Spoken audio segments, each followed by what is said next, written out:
Okay, welcome back everyone to the third and final Script Apart Storyteller session. My name's Al Horner, and if you're tuning in for the first time, this is a podcast normally about the first draft secrets of great movies and TV shows. Each episode usually involves an amazing filmmaker breaking down their first draft of a beloved screenplay, discussing what changed, what didn't, and why en route to the big screen. This weekend, though, we've been bringing you career-spanning conversations with game-changing storytellers, one a day, exploring their relationship with the page and some of the most unique aspects of their work. 100% of proceeds are going to the Entertainment Community Fund, a brilliant charity. So before I go any further, let me just say, if you enjoyed this episode and can afford to do so, please do consider hitting the link in today's show notes and donating to that great cause. Today's episode sees us talk with an author, screenwriter, and showrunner who delights in writing what she calls bad women, fascinatingly flawed female characters who she grants the freedom to kill, lie, harm, and harass in a way that sometimes ruffles feathers. Take her 2012 novel Gone Girl, for example, which she later adapted into a smash hit movie with David Fincher. That murder mystery tale of a marriage steeped in deceit captivated the world and sparked near endless conversation about the poison and/or empowerment of its main character, Amy Dunne. Gone Girl made my guest today not just a literary darling, but also catapulted her to the summit of film and TV. In 2018, she co-wrote the brilliant Widows with Steve McQueen and adapted her first novel, Sharp Objects, into a fantastically slow-burning limited series starring Amy Adams. Since then, she's won cult acclaim for her streaming adaptation of Utopia. Yes, you guessed it, it's the remarkable Gillian Flynn. In the conversation you're about to hear, I asked Gillian how she pens her captivating characters and the social importance of allowing women to run riot on screen and in her novels, the way that male anti-heroes are frequently permitted to do. She reflects on the accusations of misogyny that her work attracted from some female writers in the aftermath of Gone Girl, reveals an alternate ending to that story that would have taken the tale of Nick and Amy Dunne in a very different direction, let me tell you, and makes a case for breaking all the rules when it comes to story structure. Again, this conversation is in aid of the Entertainment Community Fund, who do extraordinary work lifting up storytellers of all descriptions. They've been a vital support for entertainment industry workers affected by this summer's strikes. So if you enjoy this episode, please do consider clicking the link in today's show notes and donating any amount you can spare to this great cause. Okay, with that out the way, let's get right into it. This is the brilliant Gillian Flynn's Script Apart Storyteller session in aid of the Entertainment Community Fund. A massive thanks to Gillian, and a huge thanks to you guys for tuning in. This weekend has been an absolute blast. We can't thank you enough for your support. We'll be back to our regularly scheduled programming next week. Until then, you're listening to Script Apart, hosted by me, Al Horner, produced by Camille Demek. Gillian, so great to meet you. Thank you so much for being with us. How are you doing today? And where am I reaching you? Is this your writing room that I'm seeing you in? The place where the magic happens? I am doing great, and this is indeed my writing office. When I wrote my first 3 books, I was in a tiny Victorian house in an unfinished basement, basically, and it was freezing in the Chicago winters.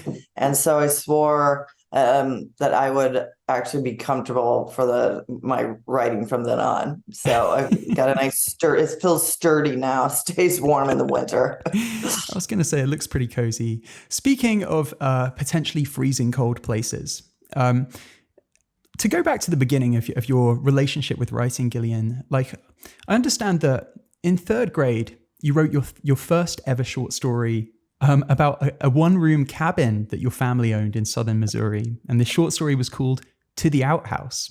I'm told that this cabin kind of scared you, but so you wrote about it, and that was the start of your journey into writing. Can you tell me about what you remember of that story, Gillian, and the thrill of having written it, the feeling of getting it down on the page? I was in third grade and I already wanted to be a writer. And we did have a one-room cabin. So we all slept kind of in one room, and it didn't have plumbing, it didn't have electricity, all that. So there was an outhouse, and I was always scared to death to run to the outhouse in the middle of the night because you're a kid in the woods. But I channeled that fear, as I generally do, into writing. And so I wrote a little pioneer girl, and she gets to that house and she's surrounded by wolves. And so she spins the short story going like, I need to get back to my family and they'll miss me. And how can I outfox these wolves, for lack of a better metaphor. And at the end of the story, she bursts forth from the outhouse and gets a few feet and then is immediately savagely torn apart by the wolves at the end. A happy ending. Oh, yes. It was dark even at 9 years old. It is interesting, though, hearing you talk about leveraging something you feared into a story at that early age. Because, well, my relationship with your stories, both on the page and on screen, I've noticed is kind of predicated often on some sort of deep-lying fear. So there's the notion that you can never really know someone in Gone Girl, like not even your marital partner. In Sharp Objects, there's this suggestion that there are some traumas you can't outrun or leave behind. Do you think in a way you're still writing about that cabin in some sense, that you're still using fiction the way you did then to gain a certain power over or an understanding of the things you're afraid of? Only now, of course, the things you're fearful of are more existential than a spooky cabin. I think definitely. There's this old cliche that I do find true, which is most thriller and horror writers, if you meet, they'll be very nice people because they get the demons out, and you just have to watch out for the romance writers because they don't. But I used a lot of my fears, a lot of my angst. My stuff isn't autobiographical, but it is filled with those same doubts and worries and, regrets, for Gone Girl, I had just been laid off from my job and I had no job. I'd been working at a magazine and I was freaking out because I'd never not had a job from like when I was 15 years old. I'd always had a job and I didn't even understand what to do with myself. And so I channeled all that angst into the character of Nick, who is a laid off, writer from New York who is really from Missouri and has a chip on his shoulder about that. And I put so much of all my angst at the time into his character. I can imagine. I want to come back to Nick Dunne and Gone Girl, but first let me ask you this. I know in those years, the literature that was helping shape you as a storyteller, I know how Agatha Christie's And Then There Were None completely changed your life. You credit that book as being the story that made you realize that audiences can be entranced by bad characters, as you've called them. That book, by the sounds of things, also put you on a path to writing mysteries. I'm curious, though, if there were films as well as novels that were kind of molding you around this time, the way that Christie and other authors were starting to exert an influence. I mean, absolutely. My dad was a film professor, and so he would take me to movies. That's what we did as our father-daughter date, was at least once a week we'd go to the movies. And I saw, you name a film in the 80s, and I would probably be like, yep, saw that one too. Yep, that was a Tuesday in July. And, I have certain, very specific memories of, seeing Alien in the theater when I was about 6, which was perhaps an ill-advised call, but 6. And just, yeah, and just love it. I totally remember my dad going like, Gilly, like, you should see this movie because it has what's called a heroine. Do you know what a heroine is? It's a female hero. And that's very good for you to see that up on screen. And I'm like, okay, great. And then it gets there and it's like, Jesus Christ. Like it's got a heroine, but also it's a horrifying alien that's killing everyone. But certain moods like that, I got very interested. I loved Hitchcock too. And I like the art of building suspense. For me, but like building that sense of unease where the viewer has to go there, wants to go there, but at the same time is inclined not to go back there because they know this is only going to lead to something, really bad. Like I remember seeing Manhunter and then Silence of the Lambs, both in theaters, and talk about movies that just make you like crawl out of your own skin, but you can't stop watching. And during those trips to the cinema with your dad, Gillian, did it occur to you even then that you'd one day like to tell stories on that canvas, or did the impulse to be a filmmaker, to be a screenwriter, did that hit you later on after you'd kind of conquered being a novelist? No, I mean, so I always thought it'd be amazing to be a screenwriter. I thought that was just the coolest idea.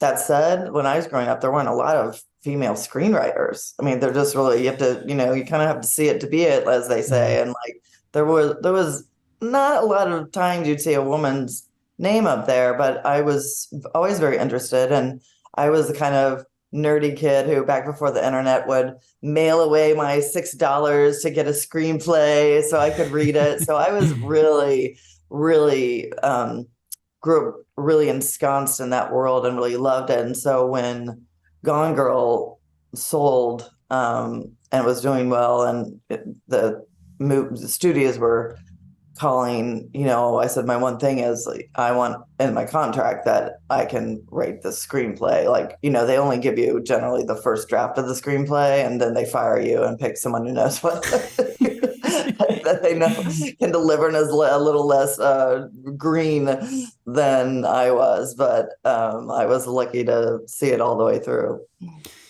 And when we talk about the sort of defining traits of your work, Gillian, I mentioned already, like these characters who are bad people.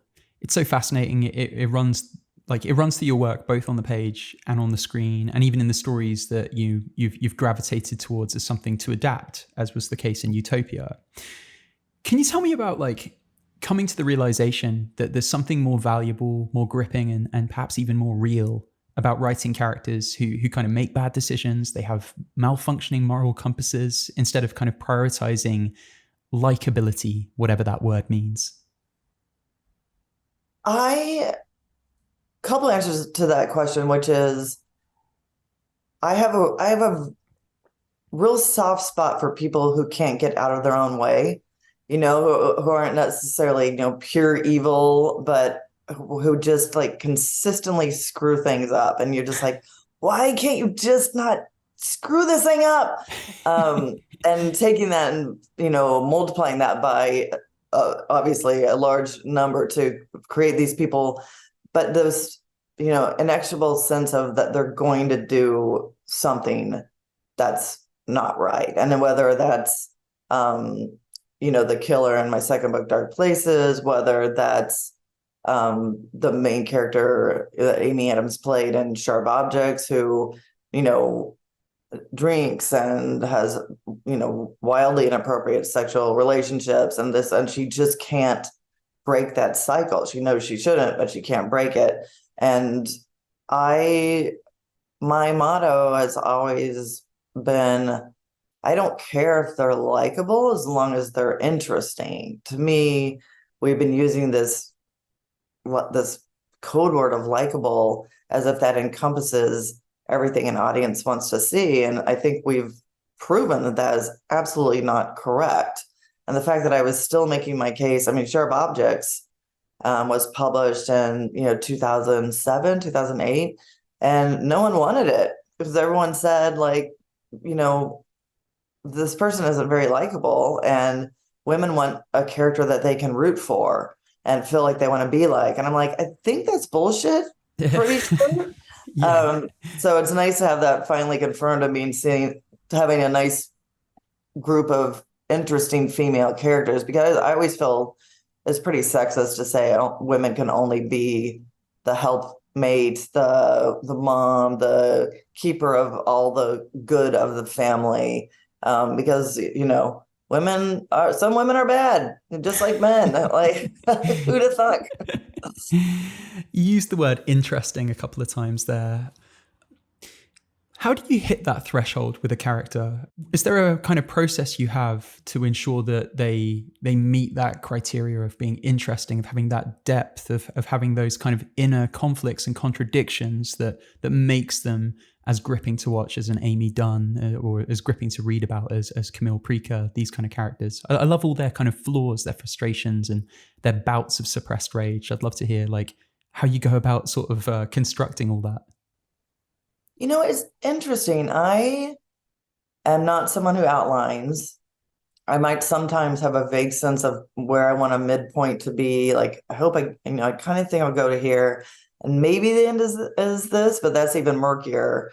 And because I like this sounds very authory, but I like to let the characters kind of take over a little bit and start showing me what they surprise me sometimes. And it's like, oh, like I didn't know Amy Dunne like Burt Bacharach, or I don't know, whatever that may be, like those surprise moments. And in the same way, when I'm constructing characters, I never ever go, will a reader or an audience member like this character? I never think that. I never think, are they doing enough things that make them interesting? Because I feel like you can get to hokiness very quickly that way. If you have like, if you give your person a quirk, and it's and it's sort of like, oh, I know what that was, and that was you just thinking, are they interesting enough? And I'm going to add this weird thing where he likes strawberry quick milk or something to drink at midnight. Like that's like, I'm not. So I write from that. My books are very much within a narrator's head, and then the exchange has been, when I'm making those into films or TV, how to externalize that in ways that work, which is its own other tricky thing. But as far as I don't have a checklist. I write what I'd like to read, is really what I do. And if I get there and I'm like, hey, like I'd read this book, then I feel like that's the best you can kind of hope for. Like, hey, I'd watch this movie. Like, I'd really dig this movie. And that's, the business is so bizarro, and there's so many things that can affect the output, how many people see it, that sort of thing, that all you can really fall back on that's going to make you sane is like, well, I would have watched the heck out of that movie. Yeah. So Sharp Objects was your first novel. You wrote it while working at Entertainment Weekly.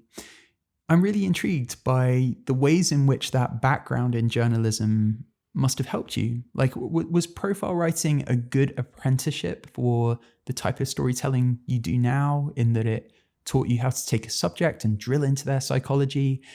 Talk me through the storytelling tools, I suppose, that journalism equipped you with that came in pretty handy when you sat down to write Sharp Objects. So I was at Entertainment Weekly for 10 years total. And I wrote my first 2 books just nights and weekends while I had that day job. And I spent the first 5 years doing profiles and production stories on films. And I spent the last 5 years as a critic there. And they both helped in really interesting ways. I think one of the biggest ways they helped is developing that almost the muscle memory of creativity, that idea. You work at a weekly magazine, and you're not going to have any mythologizing about I can't write, the muse is not coming to me today. No, I'm sorry, you have to sit down and write. I mean, you don't have an option. So it really has taught me that skill of sit down, stop screwing around, act like this is, this is a deadline day and work. And it's taught me to not be overly protective of what I write, because often at a weekly, you'd lose an ad page. So then suddenly your 2,000 word beautiful tone poem is, it's 500 words, and you just have to slice and dice and get down and then remake it so it doesn't feel like a Frankenstein sort of situation. And so it's taught me to, and with being a critic too, it's taught me to look through what I'm writing and going like, none of this works. Like, I'm gonna chop the last 50 pages off and just delete it. I generally don't try to make it work elsewhere for the most part, because it usually sticks out badly because it doesn't belong in that book. And so it really taught me to do that. And being a critic, certainly, it really made me think about why things why things worked, certainly, but also why they didn't quite work, which I think is a great skill to, the stuff that's absolute junk, that's like a F plus or a D minus, and the stuff that's amazing, and it's just like, oh my God, it's it's The Wire, it's an A, it's a perfect show. But it was always interesting seeing the ones where you thought like, this is an absolute average C grade show. I wonder why, and trying to parse that and figure that out, I think was really helpful to me as I sat down and critique my own stuff. By the same token, though, were there things you had to unlearn from your journalistic past to help make you the fiction writer that you are today? I mean, like, I know, for example, that there are parts of my brain that I have to shut down when I write a screenplay, because they're almost kind of too conscious of the discourse that you're plugged into as a journalist, if you like. There's an analytical part of my brain when I'm in journalism mode that is not useful in my fiction writing, I've discovered. So yeah, was that the case for you? Were there some things you had to sort of learn to leave behind from your past as a journalist? I think the main thing that I had to unravel was the tone, because EW at that time had a very tonal voice, and it was very voicey. It's quite colorful, right? Yeah, humor, occasionally snarky, a lot of wordplay. We never backed away from a pun if we liked it. That it was a blast to work there.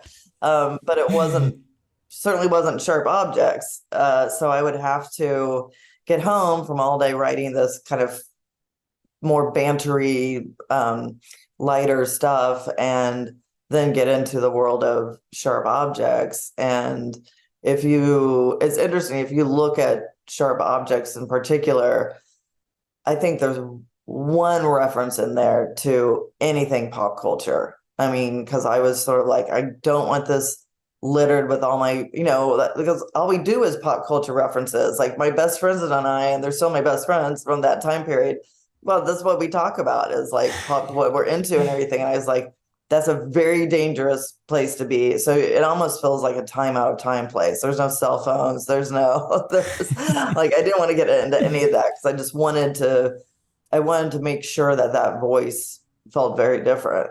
Yeah. I'd read the version of Sharp Objects in the Entertainment Weekly bouncy tone of voice.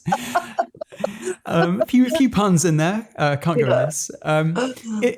Even at that kind of seemingly early point in your fiction writing career, there was such like vivid imagery to your work. Like the teeth in the dollhouse in Sharp Objects, for example, is so chilling, because like it's something so violent housed in something so innocent. Like the juxtaposition there is so powerful. Same kind of applies with Gone Girl. Like I love the Punch and Judy puppets and the kind of baggage of domestic abuse that they bring with them to that story. Not to mention like the idea of puppetry, characters being pulled around on strings. That's obviously very applicable. Can you talk to me about finding those kind of little visual devices that you tend to use, Gillian? Like, do they come fairly naturally in the writing process for you, or do you have to search around for them? I do a fair amount searching as far as the really specific granular details. So when I'm writing a scene, I'm asking myself, like, how does it smell in this room? This person walked in, like, as like, does there old egg salad in the trash can? Is this the kind of character that would have like what are those different kind of moments that I can bring to it, that really some strange detail, a poster on the wall or something like that.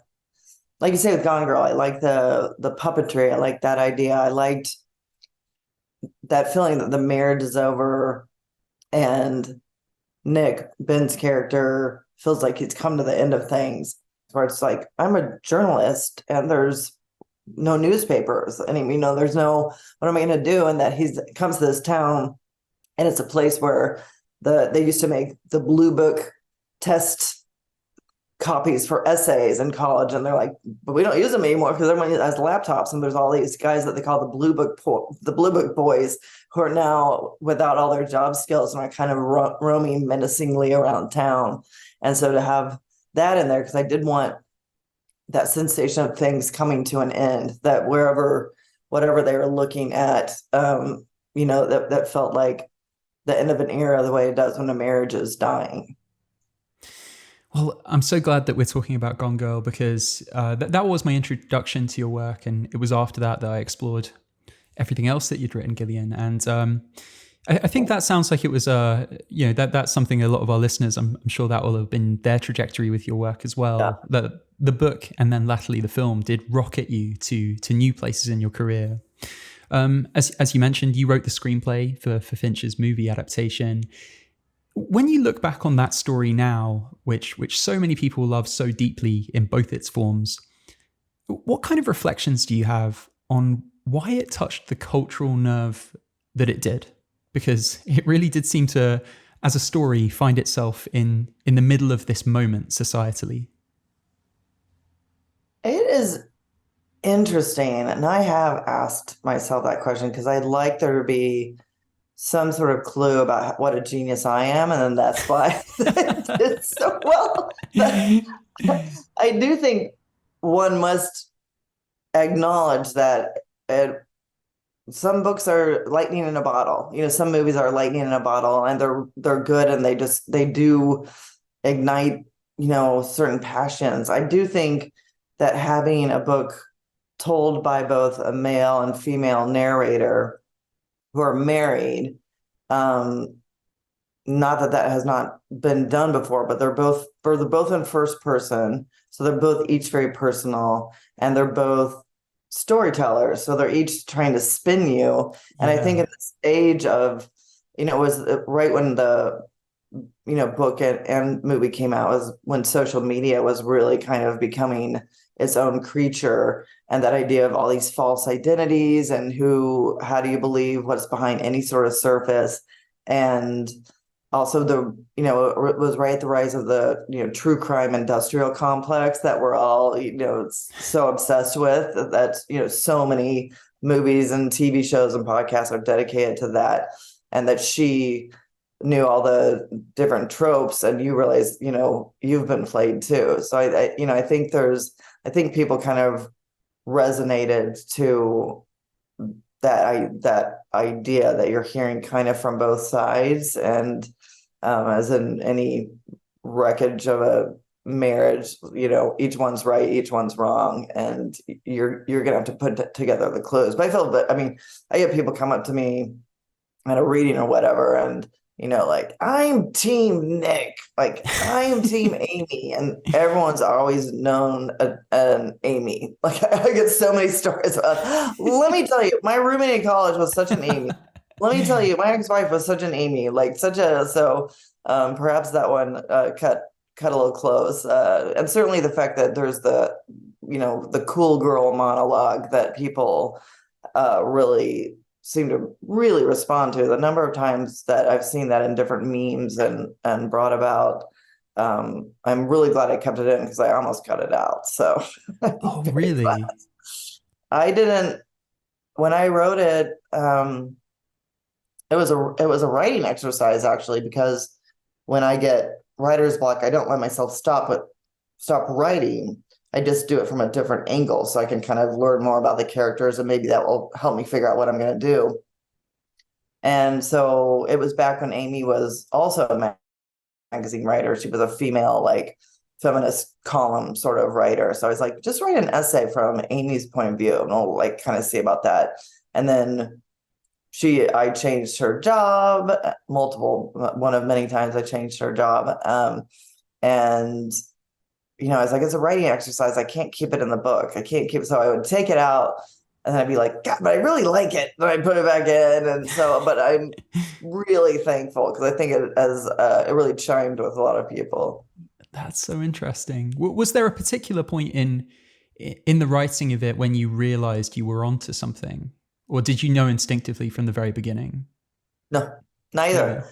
We really, Sharp Objects had done well enough to get me my second book contract, and that had done a little bit better and got me a third book contract. But I really was sort of like, well, I'm going to have to find a day job, and, I'll be lucky and get to keep this, write books on the side, but I got to get a job. And, so we really were not, nobody was expecting it. It really was a shock, and it turned into a never-ending book tour. I was all over the place, and I was also writing the screenplay for Gone Girl, because that happened almost, within months. And I was writing the script, and I still remember I was coming back from a library event in Kalamazoo, Michigan, on the way back to Chicago when I typed the end, and finished it, had a glass of really bad, warm train wine.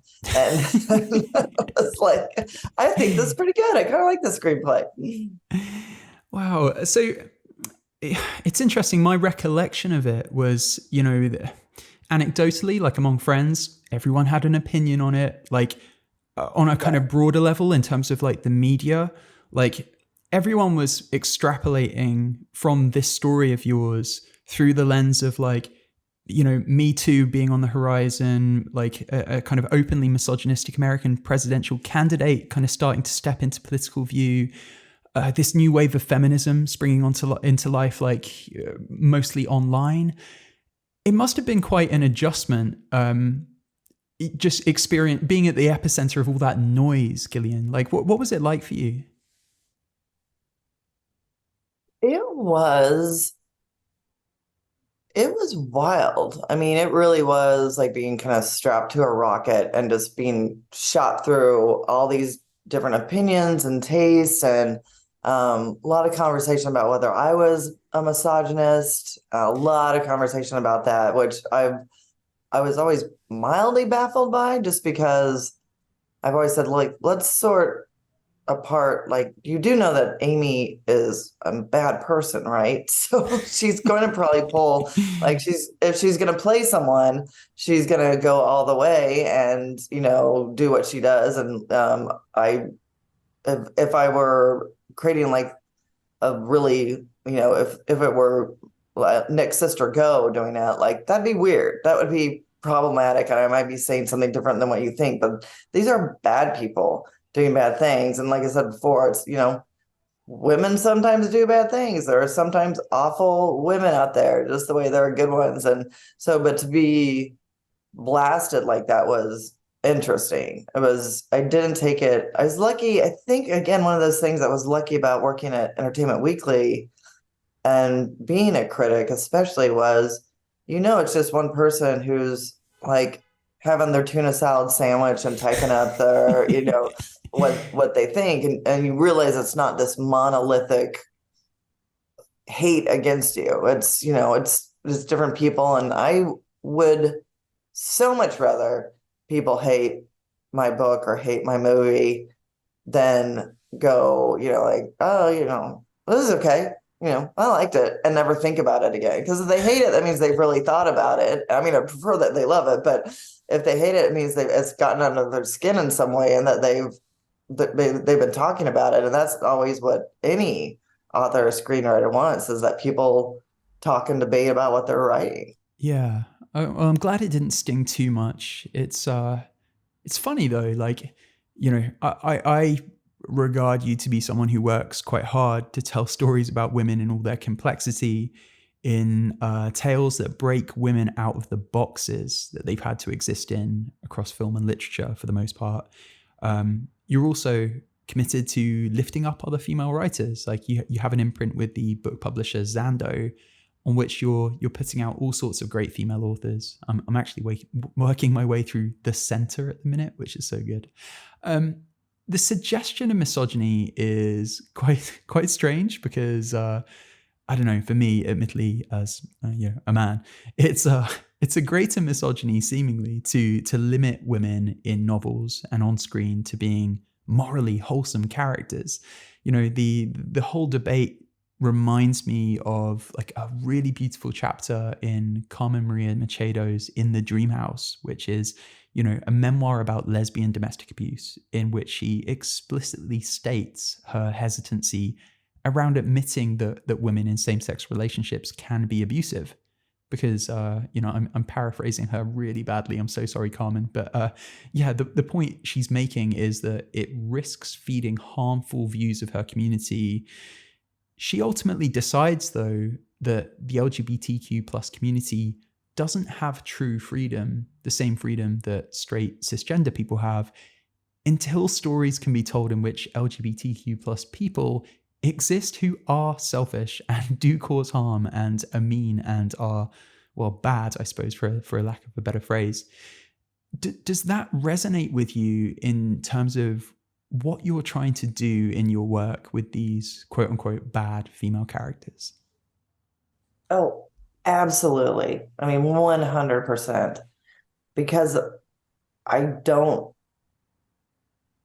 think we're viewed as the other a lot of times, like that person, women who aren't entirely known. And then, there's a lot of this go girl, boss girl sort of stuff. And it's like, I hope at some point really soon we stop doing that and it's just boss, I'm just the boss. And for me, it's that same signal and problem if we, like I said, if we're only seeing women who, like the sexy scientist is on the scene and like just going to solve this problem, or, just regular women who are allowed their entire full range of human emotion and good deeds and bad deeds. And I think it truly is important, because until then, you're not a person. You're not being seen as a person, you're being seen as a type. And until we're able to have that and allow that vast array of emotion, I always joke, how many books have you read in your life about an anti-hero, like the anti-hero? It's like, I want there to be the ability to be a female anti-hero and have that be just an interesting person that we're reading about, instead of like this misogynist villain, Yeah, we haven't been able to move for male anti-heroes on TV, especially Don Draper, Walter White, all those types of characters. I'd love to talk to you briefly about structure.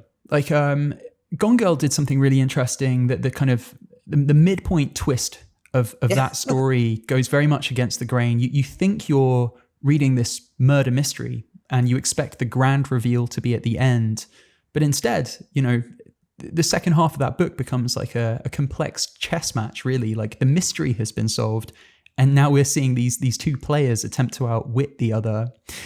What did you learn from the experience of cracking the structure of that book and of course, latterly the film, about the importance of breaking the rules sometimes? Because, there are so many things structurally and otherwise that Gone Girl is doing that would have had, Sid Field and Blake Snyder and all these other kind of screenwriting experts breaking out in hives, I imagine.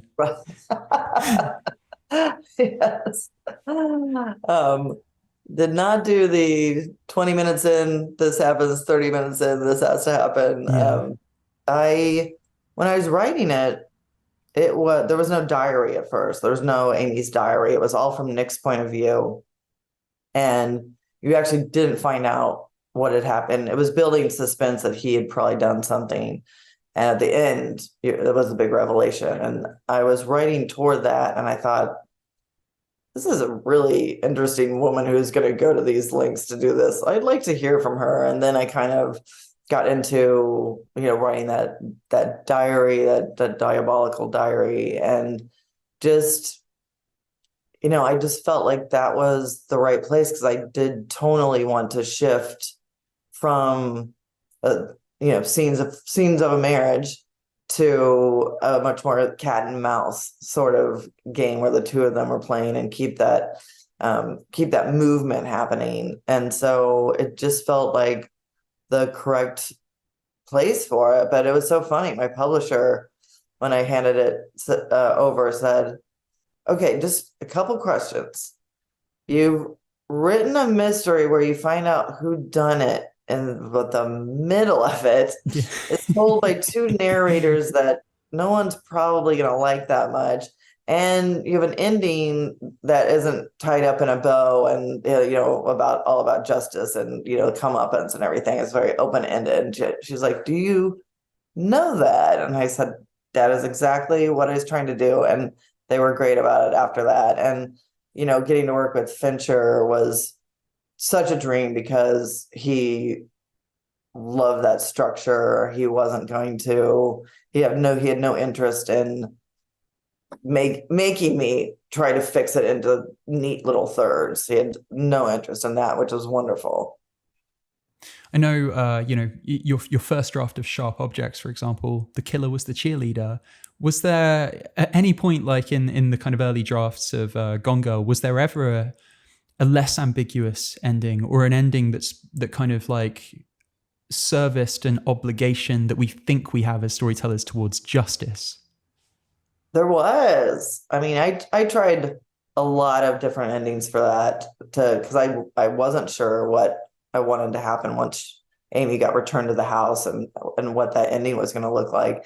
And I had one whole ending I wrote through that was about the two Ozark grifters, the ones who take all her money, and that they've seen her in the news and have shown up to bribe her to keep her secret. And I think she was going to go to jail, if I remember correctly. But I mean, I didn't write through the whole thing, because I just thought, Amy's not going to end up in jail. She's amazing Amy. Like, so there's no way, like, I want this person in a box. That doesn't feel right to me. She's going to, she's going to manipulate her way out of it. She's going to, I mean, it'd be a whole nother book to see what that court case would look like. That would be very, very fun to see her manipulate public opinion, but it wasn't this book. But I did try to think of, like, is there some sort of justice? And then I just came up, as I was writing, came upon, Nick saying, we are each other's foil, so, like, I need her to be the kind of man that I know I can be. Like, when I was with her, I was much better than I am without. And I'm like, is that fun? I don't think so. Is that, and it was, but it's sort of like, it turns out I actually literally need a gun to my head in order to be the kind of person I wanted to be. So I just I like the idea of, it lets your imagination go. Like, what is going to happen to these people in 5 years? Because something's going to happen. Yeah. Well, I love how the ending that you arrived at, like, it kind of services theme, like, so beautifully. Like, if we are to say that the film, well, the book and the film are about the kind of performance of a marriage, and the way, as I said at the top of this, sometimes there's a limit to how much you can really know someone, even your partner. Yeah. The ending feels it clings to that so neatly and so beautifully. How led are you by theme? Are you conscious of the themes you're trying to express when you're writing, or do you kind of work instinctively and kind of knit the two at a later point?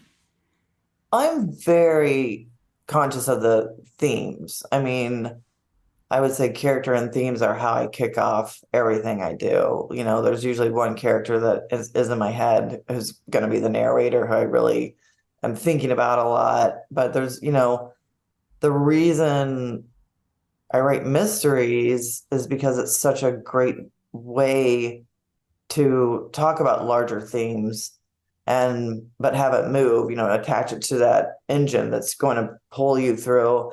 And you can talk about, everything from, Serve Objects was me trying to figure out what female violence looked like and generational female violence, because about every third book is about male violence or generational violence, or and I was at the time I was just like, there are no, I can't find these stories that I'd like to read. And so it was starting with that theme and then working through it from there, kind of setting up this strange matriarchal society in the woods where children are dying, and my second book is very much about poverty and what the grind of what that can do to you is. And my beloved love of the satanic panic that gripped the 1980s and has such echoes right now with QAnon and those type of, where you go down the rabbit hole on the internet.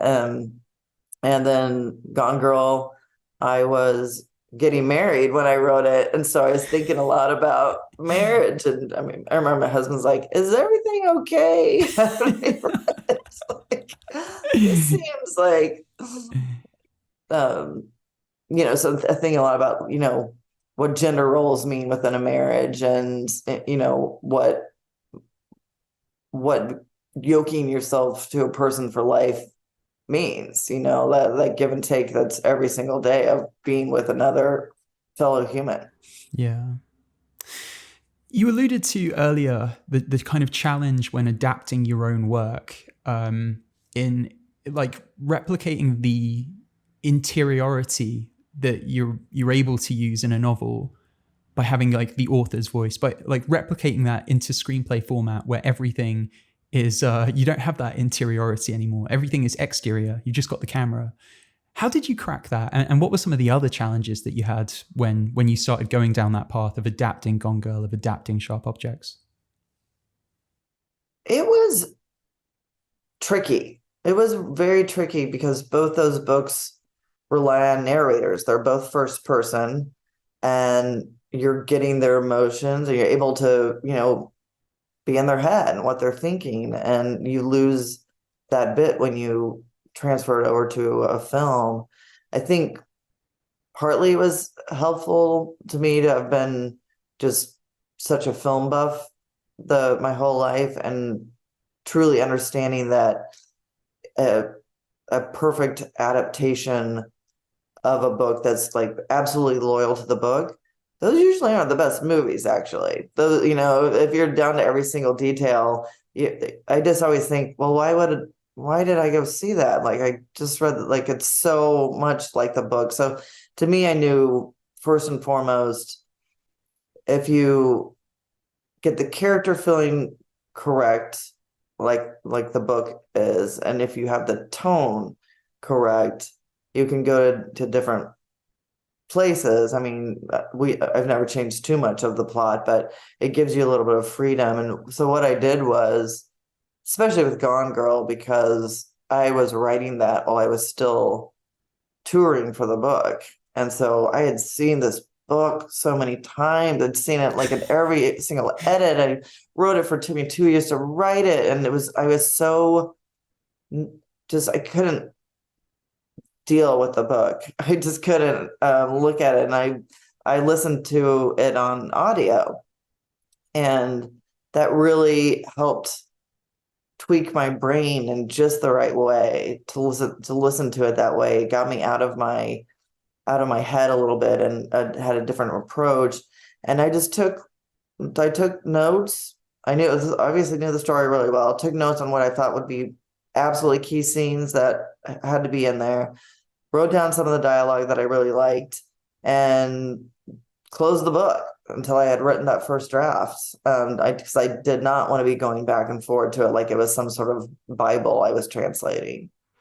Yeah, you needed that distance by the sounds of things then. So yeah, as you moved into that next stage of your career, where simultaneous to your work as a novelist, you were all of a sudden exploring film and TV as well, what were you learning about the possibilities of film as a medium as opposed to working on a novel? I think I ask because one of the big realizations I had watching the movie adaptation of Gone Girl, having read and loved the book prior to Fincher doing his adaptation, was, there's a certain baggage that we bring as an audience around the movie stars that we're watching inhabit the characters. Like the casting of Ben Affleck in that film, for example, is really clever. Fincher has talked about taking the public perception of Ben and kind of weaponizing it in the movie, letting it contribute to the storytelling. The same goes for Neil Patrick Harris, who at the time most people associated with his character from How I Met Your Mother. Fincher he's such a master like that in terms of kind of harnessing all the different components of the viewing experience to help tell a story. For you, ahead of moving into, becoming a showrunner and doing your own thing in film and TV, how great an educational experience was it working with him and seeing the ways that, he uses casting as a form of storytelling, color as a form of storytelling, even sound, all those different elements? I mean, gosh, I've learned so much from him. He's just been such a great, wonderful mentor, and to get your first screenplay done by David Fincher is a very special thing, and I'm always thankful for it. I think a lot of it, is that, details do matter. So when I was doing Utopia for Amazon, and I was the showrunner, and I wrote all the scripts, and it was really my baby, and there was this sudden openness of realizing I don't have to tell the story just through this character.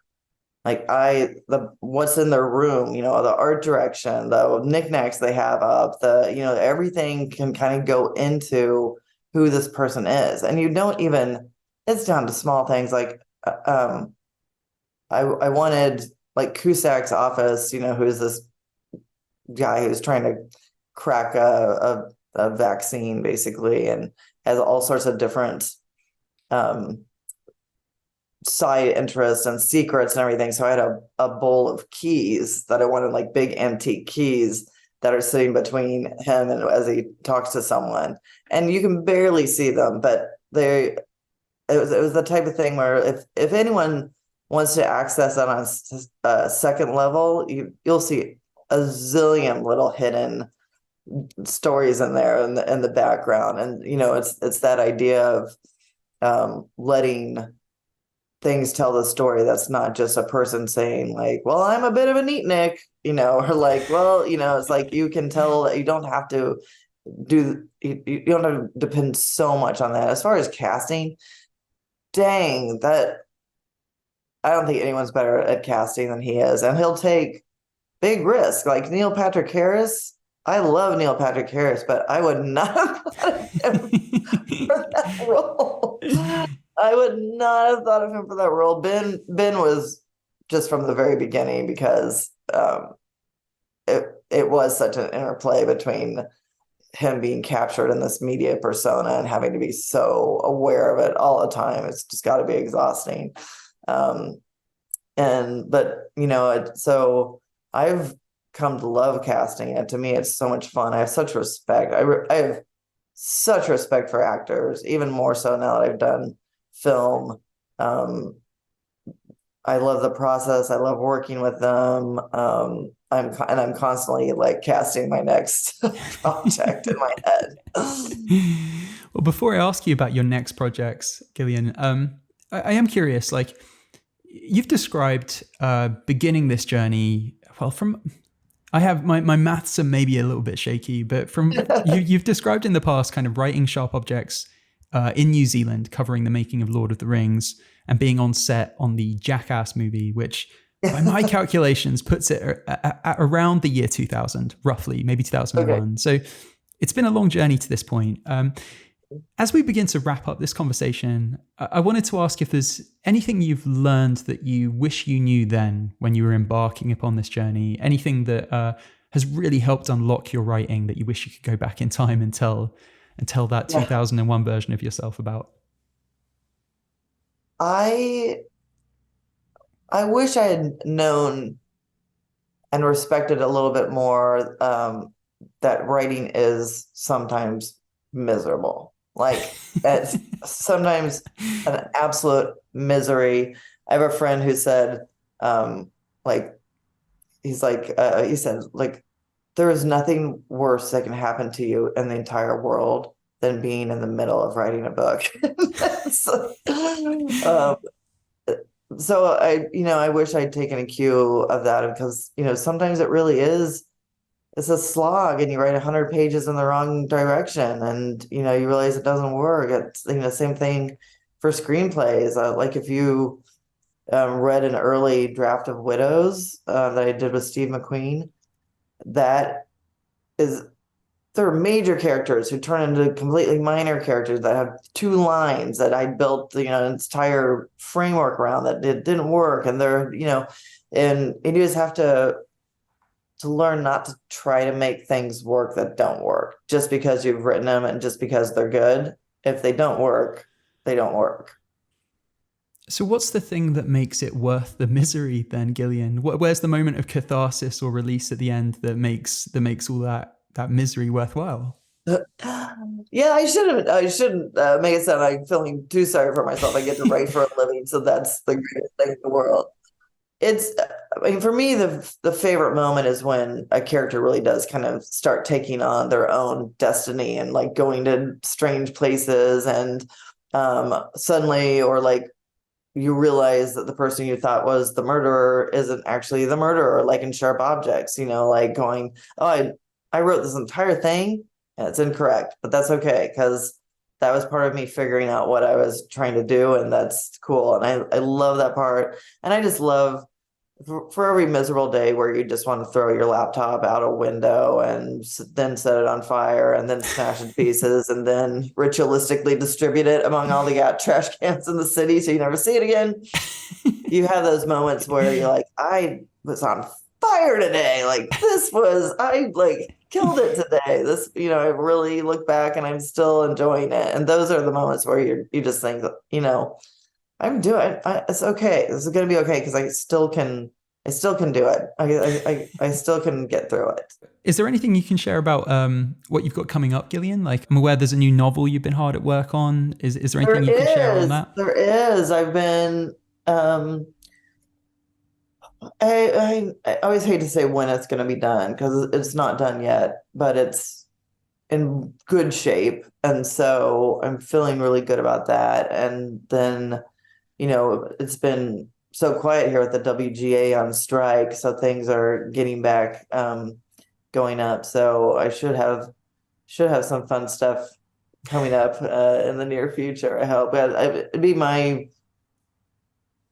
ideal would be able to just go back and forth, take a year, write a novel, go back and write, because they are very different. But I love the quiet, introverted nature of just being alone, and you have absolute control, and you're not worried about your budget or losing a cast member or any of these things that you have to worry about.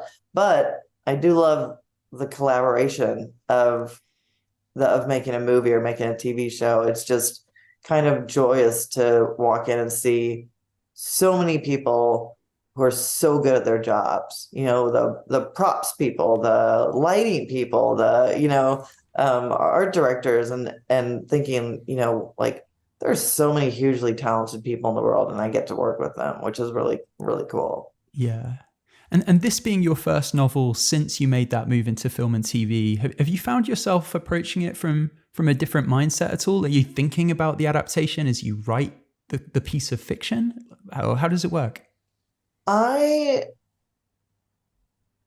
will tell you what, and that is, I do sometimes think about the adaptation, and I then immediately get it as much out of my brain as possible, because that's how you write a really bad novel. And we had people, even when Gone Girl was #1 for, weeks and weeks and weeks, no one wanted to touch it as a film, because they were like, it's too hard. It's not adaptable. We kept hearing that. It's not adaptable. It's not adaptable. So I just need to remember, most things are adaptable if you are willing, but to first and foremost write a good book. Write the book that you want to write. and also to get off my shoulders the whole Greek chorus that's there all the time, which is it too much like Gone Girl?